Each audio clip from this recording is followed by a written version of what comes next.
Customer service, done right, can be your company's single biggest competitive advantage. Welcome to the Customer Service Revolution. Join customer service authority and best-selling author John DeJulius as he interviews leaders who are revolutionizing their industries. This is more than a podcast, though. It's a movement. The Customer Service Revolution is a radical overthrow of conventional business mentality designed to transform what customers and employees experience. If you're a revolutionary customer service leader who's ready to stop competing on price and obsessed with building a brand that people cannot live without, this podcast is for you.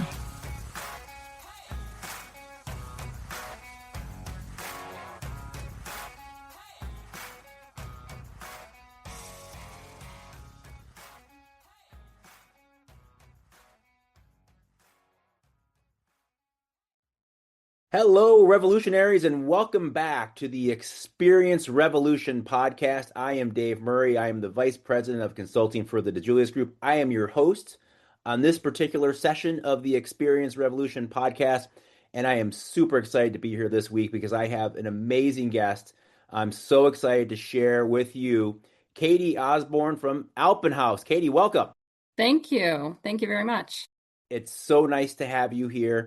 I have so many questions for you. You guys have done such amazing work. So Katie is the co-owner and vice president of marketing for Alpin Haus, which is a retailer. So Katie, how about if we start here? Could you just give our audience a little background on who you guys are, what you do, who your customers are, and then maybe a little background too on why you engaged with the DeJulius Group way back when, 2017, and really started this process?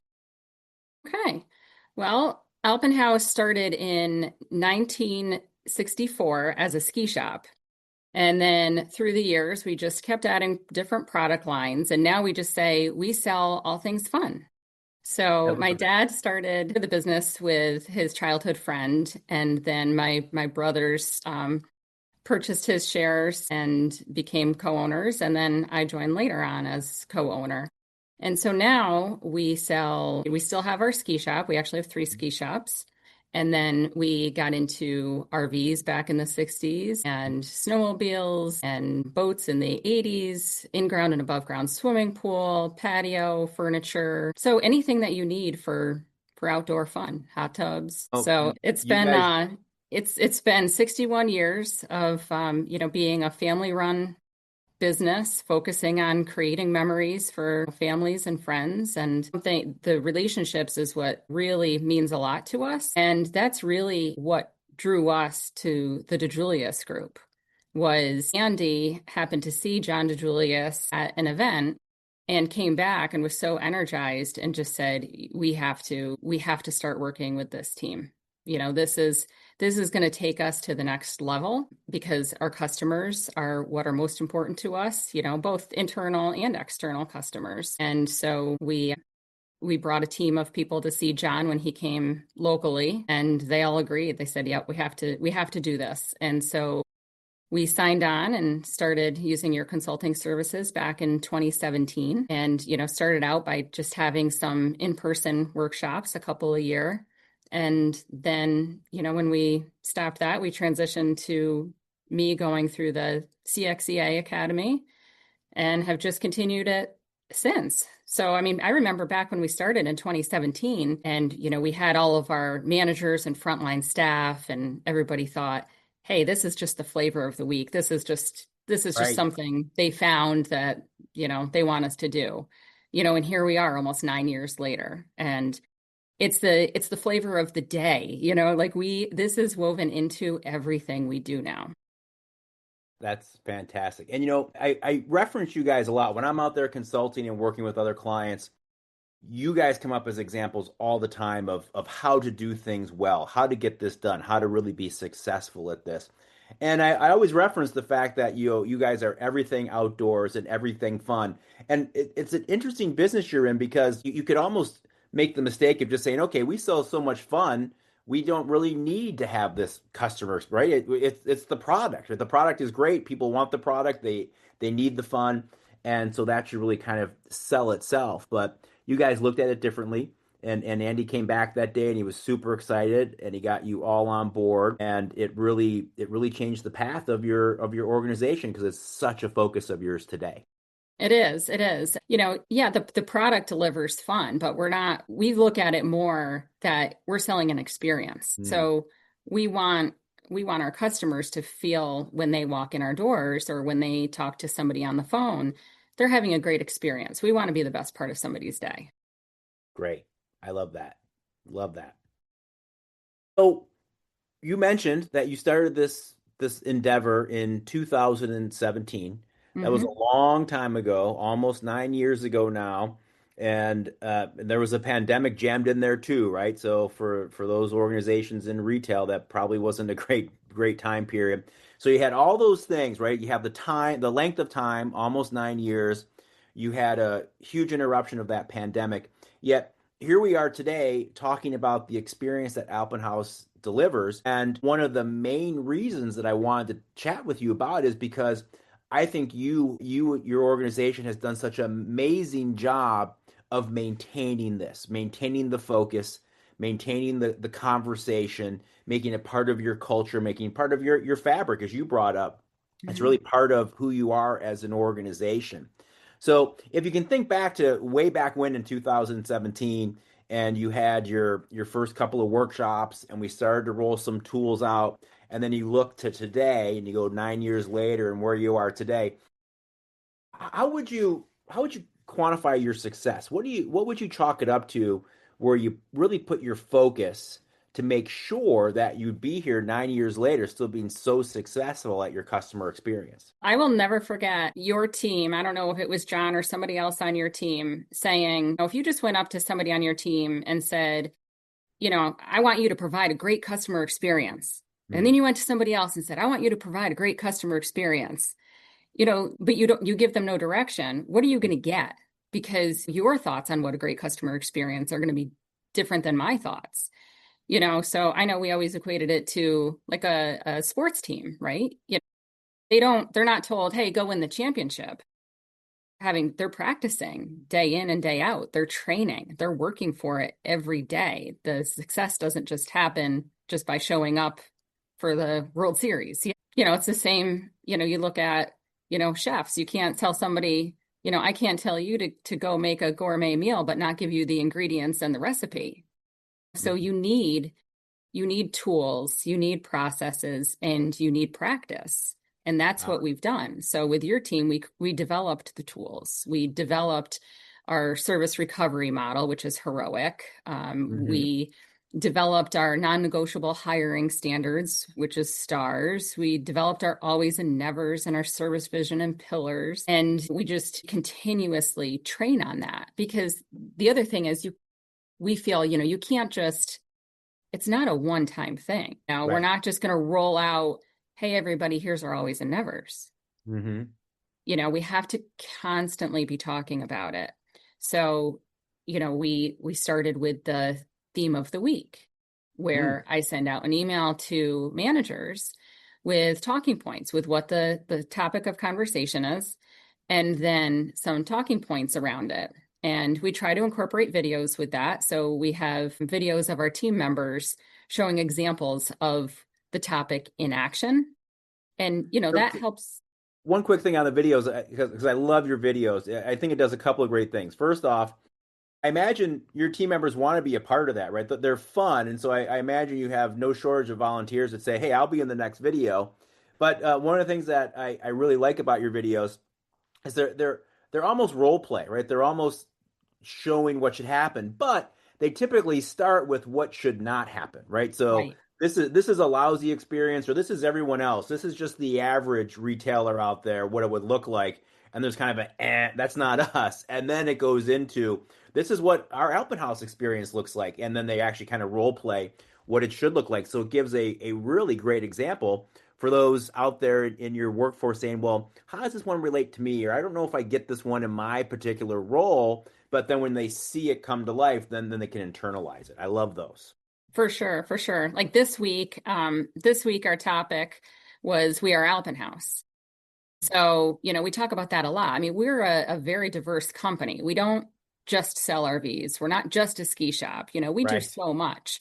And so we talk a lot about how, when people hear, oh, you work for Alpin Haus, everybody has something different in mind, but they're not thinking, oh, you work for Alpin Haus sales, you work for Alpin Haus, you work in the office. It's Alpin Haus. We are Alpin Haus.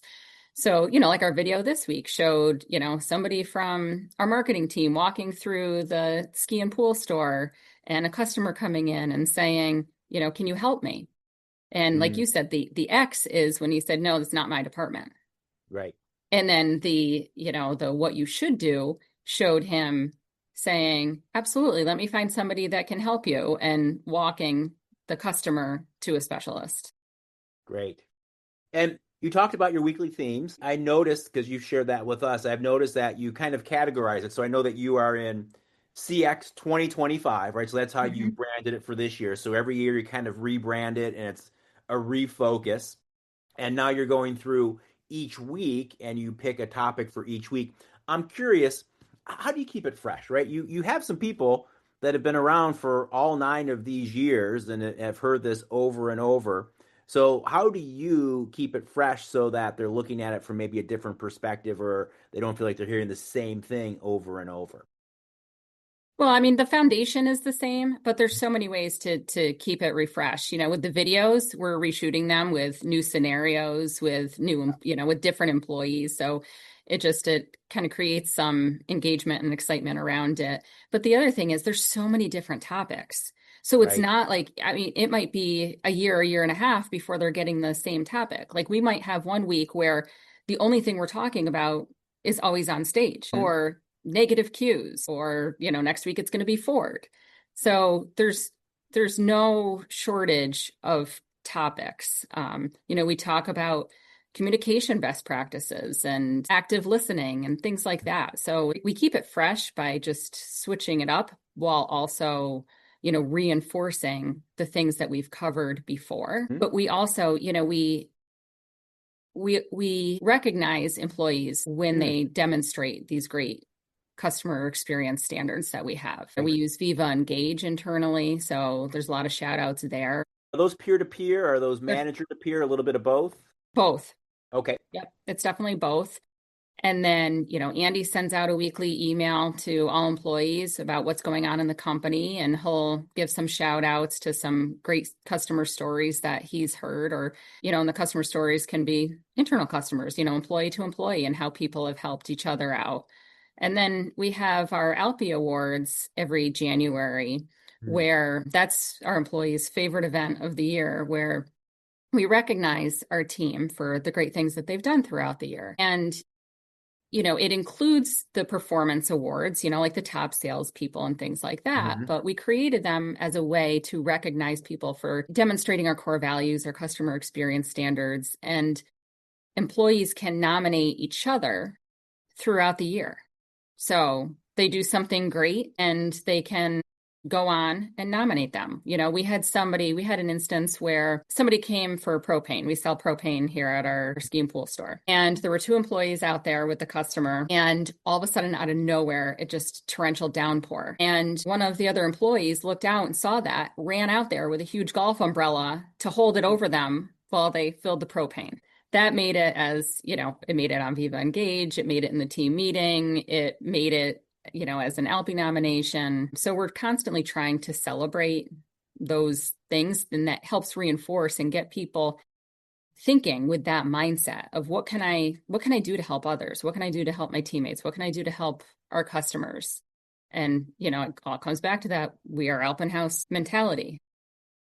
I love the concept of the Alpis, and I love that it focuses on all the important aspects of your business, like sales, because that's hugely important. We need to recognize our great salespeople, but also service. And one of the things that I've seen over the years as a consultant with the DeJulius Group, I love it when an organization begins to focus on service as much as they focus on sales. And what I mean by that, we worked with a couple of organizations where when we first started working with them, they would have an annual party, an award ceremony, and you get the salesperson of the year and they want a trip to Aruba. You get the sales team of the year and they want a trip somewhere, California.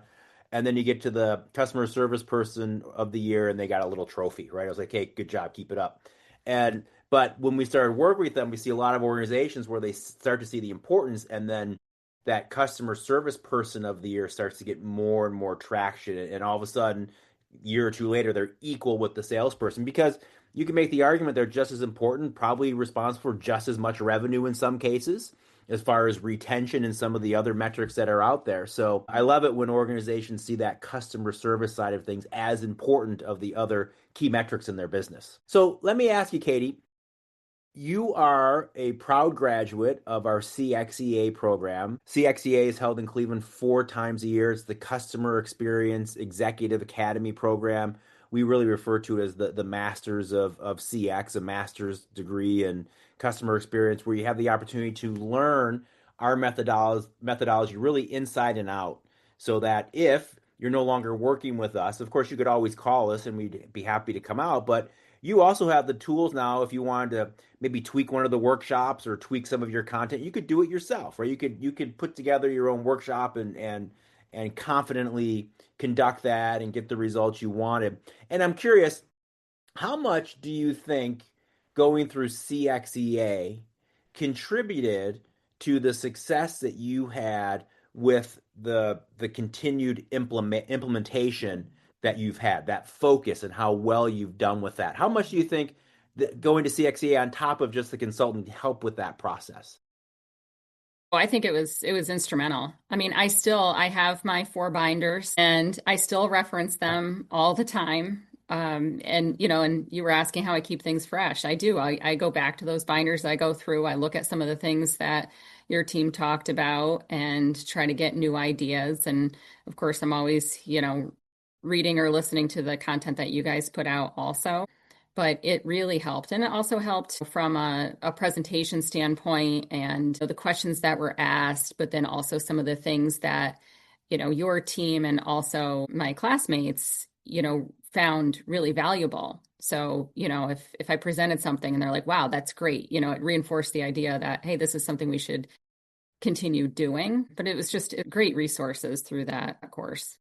Yeah, and if I remember correctly, when you came through CXEA, you were a little further along in the process with us as far as the consulting. So you had some workshops already under your belt. You had some content already rolled out that you were working on reinforcing. And I remember in those sessions where you were a part of it a few years back, where you really became kind of the go-to person in that class as far as, hey, what does Katie think? Or we have this problem. We should go ask Katie. And you were almost like a co-professor in some of those sessions with all the great things you had already accomplished.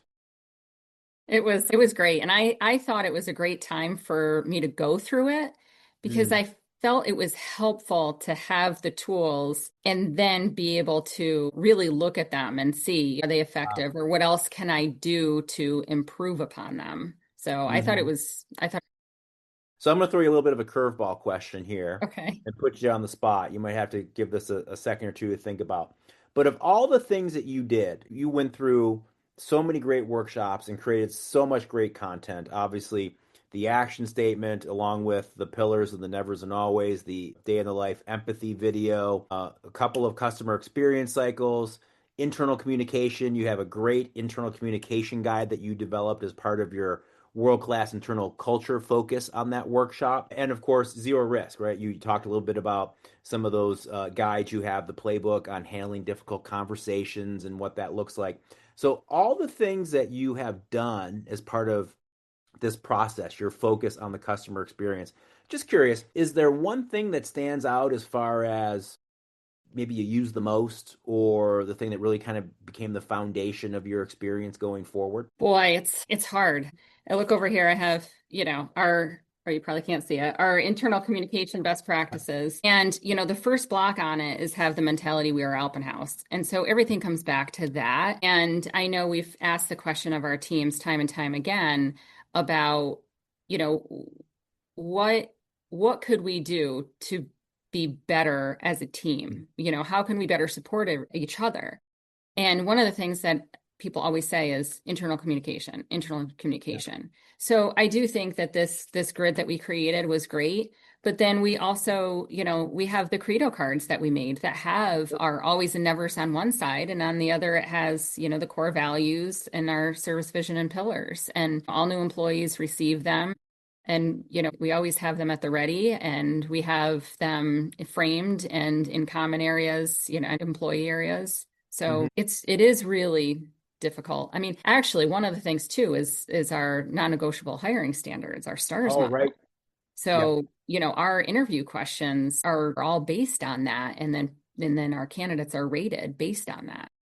So since you have experience-focused interview questions that you're using, and you're following your hiring non-negotiable standards, and for those that maybe aren't familiar with that, it's really kind of a list, an acronym, if you will, of the key points, the must-haves that you're looking for in a candidate, right? So that we don't let someone slip through the cracks, maybe just because they happen to have a great interview, which can happen pretty often. They had a great interview, but maybe they're missing one or two of those must-haves as far as what we're looking for in a team member. Since you're using those tools, I would imagine that when people join, they're probably pretty excited when you're sharing with them, hey, here's our service vision statement. Here's what our focus on the experience, because you're finding people that are probably gravitating towards that to begin with, and you're just kind of piling on some more great content that they probably are really, really interested in.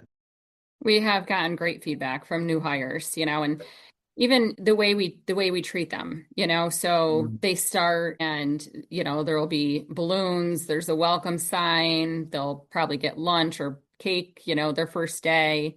We celebrate them joining our team, joining our Alpin Haus family. That's great. For so many organizations out there in corporate America, the new hire team member experience is an afterthought, right? You show up, we give you you sign some paperwork, we give you a manual to leaf through, and we'll get to you when we get to you. It basically happens in so many organizations.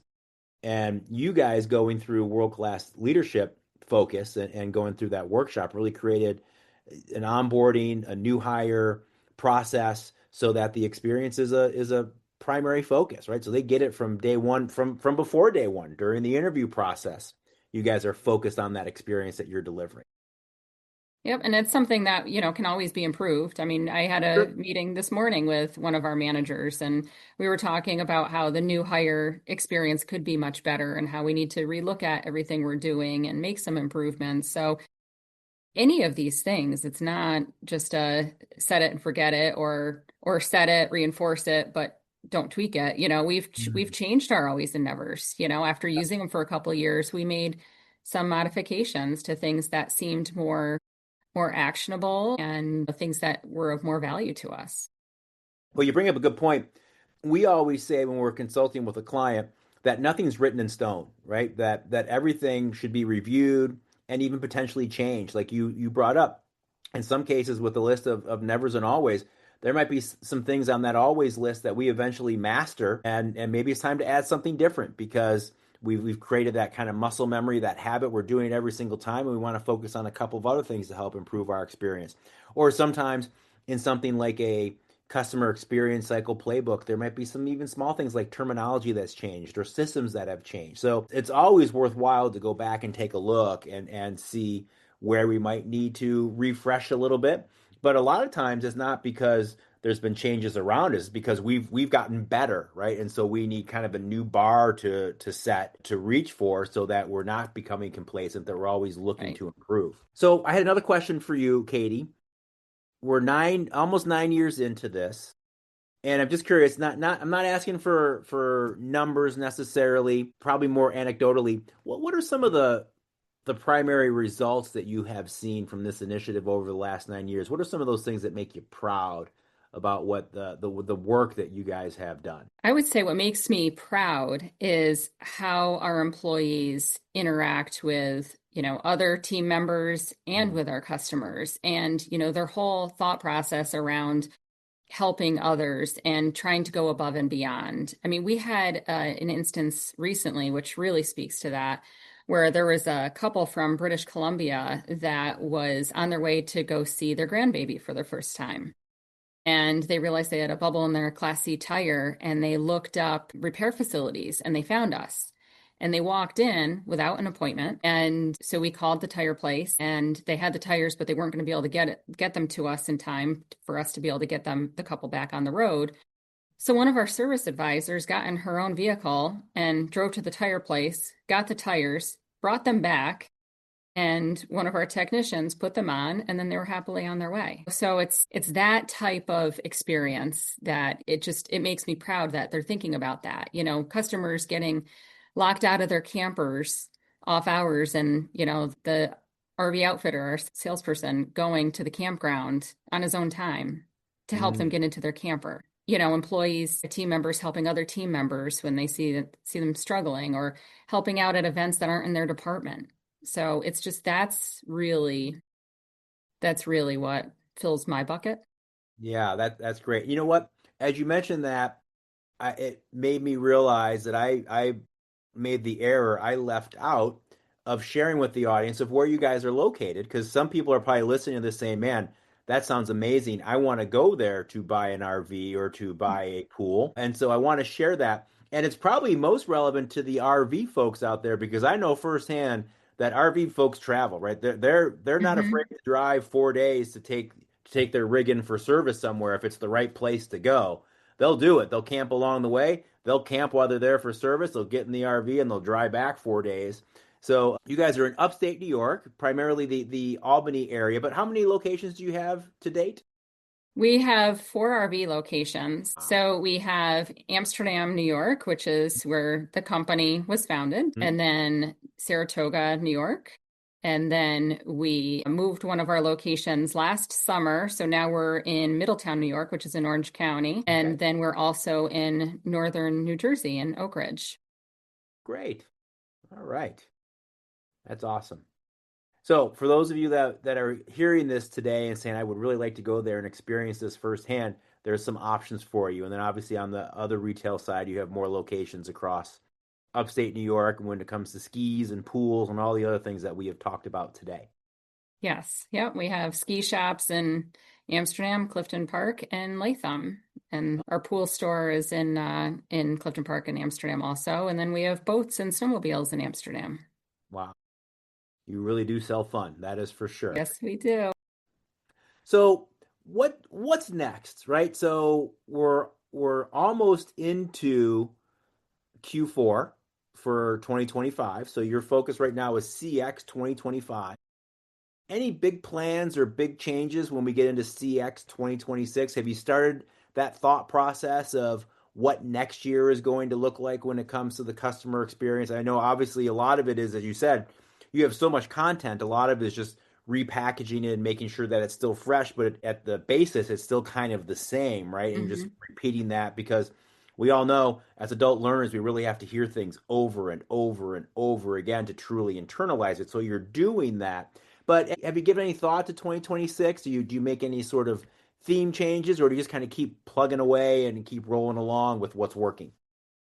So we'll talk about that at our strategic planning day. So every November, we gather all of our managers at an offsite location, and we review the current year and then talk about our goals for the following year. So, for example, one of our strategic initiatives for this current year was for Alpin Haus to be easier to do business with and work for. That has been the focus of some of our customer experience topics also. So we'll look at, and that's actually where We Are Alpin Haus was born, was out of our strategic planning day. Okay, great. So, we talk about it there, and then we adapt and set the focus for the following year. Awesome. I love that. So you kind of take stock with what worked, but also look at current challenges, right? Because you may have to adapt, and maybe it's not the same calendar. Maybe you move some things around based on current market trends or issues that we're having with customers, whatever that may be. I love that you're kind of reviewing the year that was, taking a look at what worked, what could be better, and then kind of plotting the course ahead from that. Yes, and we do shift things around through the year. So I'll talk to our leadership team and ask them what's going on in their departments and if there's anything that they really want to cover, because I can set the calendar for the year, but if it's not truly relevant top of mind for what's going on right now, it would be better to have, what if this is a period where we're having a lot of customer challenges, or where we know we're at the busiest and stretched the thinnest or whatever. That's the time to review our service recovery model. Mm-hmm. Get everybody in the right mindset so that they're better prepared to handle it. Yeah. So, and then, 6 components of customers experience. That's another Mm-hmm. thing that, we'll Sure. go through. And I like to do that, more towards the fall and winter time, especially come ski season and Christmas shopping and things like that. Great. Yeah, it's always a good reminder to spend some time looking at the experience through the customer's lens, because it is a different look. 6 components and kind of auditing how we're doing with those, or negative cues and taking a look back at what negative cues we may have been guilty of in the past and making sure they're not creeping back in, or taking a look to see if others may have, new habits have been developed. So such a great strategy to kind of look at those things and really look at it through that customer's lens. Yeah, we always like the negative cue week too, because we do Yeah. have, we ask the team to go through field trips, go check out the Yeah. other departments, see what you can find, because when you see something every day, Yeah. you become blind to it, right? And Agree. there are new team members that, they're not as familiar with our standards, so they don't think anything about putting up a do not do this type of sign. Because they did it somewhere else, or they saw it Right, somewhere else, or they see it right. as a consumer. So they think it's perfectly fine and perfectly normal. So, Yep. Katie, let me close with this question, because as you know, you listen to this podcast and you see a lot of our blogs and things. Our listening audience of this is made up of a couple of different types of listener. We have some people like yourself who've been focused on this for some time and are listening for either encouragement or new ideas, maybe just a little inspiration. But we also have a lot of people out there that maybe have just found us, right? Maybe just did a Google search. They're trying to focus on their experience. Maybe they're a director of a department, or maybe an owner of a small business, and they're looking at the experience as an opportunity. With you having 9 years of this experience, 9 years of creating content, rolling that content out, keeping that content alive, and doing it all very, very successfully, I might add. What advice would you give to someone who's listening to this podcast for the first time, or maybe just started to do a Google search on how can I improve my customer experience? What would you tell a newbie? Because as you know, 9 years into it, it's a pretty daunting task when you're first starting, right? When you're first looking at all these things to do. So, what advice would you give someone who was starting this journey off from the beginning? Well, first of all, I would read the books. So that's super helpful. But one of the things that we realized early on was that we were developing all these great tools, and it was a lot. I mean, it doesn't seem like a big deal, but it's a lot. And when everything is new, so that's when these weekly topics really became a thing, because the managers said, hey, we need some help. We need some support in coaching our team through this. Mm, So instead of just creating all the tools and saying, here you go, take one part of it, focus on that. Even the always and nevers. When we cover that, I don't just send out the always and nevers and say, here, cover this in your meeting. We pick right. one, maybe two if they're kind of related, Hmm. and we only talk about that so that there can be good discussion and it's not an overview. There's some meaningful conversation around it. So I think the biggest thing is to try not to tackle everything all at once, Yeah. figure out where your pain points are, start there and just reinforce. Yeah. Such great advice. It makes me think when I'm working with clients, especially if they're newer clients, and we're talking about doing that weekly focus or that weekly huddle and keeping it going.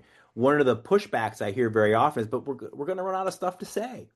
I always kind of like gently remind them that, hey, if you have created an action statement or a service vision and all the things that come with that, and you've done a customer experience cycle, you've done maybe a zero risk workshop, just there, if you just done those three, you have content for years, right? If you're doing small pieces one at a time, kind of mastering those, building those habits, and then moving on to the next thing. As you said, small doses is key. And then you layer in some of the other work that you've done, like internal communication tools, leadership guides, and hiring guides. Then you really, really have not only for different audiences, but content for multiple years. And as you do such a great job, refresh it a little bit, repackage it, and send it out again because they're going to have to hear it, look at it in a different context, and it never goes out of style. Yeah, and just to keep reinforcing it, like I said before, Andy sends out a weekly email where he reinforces it. And in every department meeting, it's asked, are there any core value or customer experience stories, top of mind in our one-on-ones with our team members? How can we improve our customers' experience? It has to be woven into, your day-to-day life. Yeah, absolutely. Katie Osborne is our guest today. Katie, thank you so much for joining us. Super insightful. And it's always so great to hear from someone with your level of success at this initiative, 9 years into it and going strong, still having fantastic results, having an employee experience grow out of this that is second to none. You've done so much great work. I really appreciate your time today. Again, for our listeners, the next time you are in the capital region of New York State, the greater Albany area, make sure you stop into an Alpin Haus. Check it out firsthand and see what they do because it's an experience like none other in retail, worth the trip from anywhere. Katie, thanks so much for joining us. Thank you. Of course, I was thrilled to have you. We'll have you on again if you don't mind because I want to hear what the strategy is for 2026 once you develop that, and we'll talk about it some more. That would be great. Thank you. All right, excellent. So everyone joining us today, thank you so much for being part of the Experience Revolution podcast. We're thrilled to have you today. Hopefully you took something out of today's session. I'm sure you did, if not a couple of things. And we will see you next time.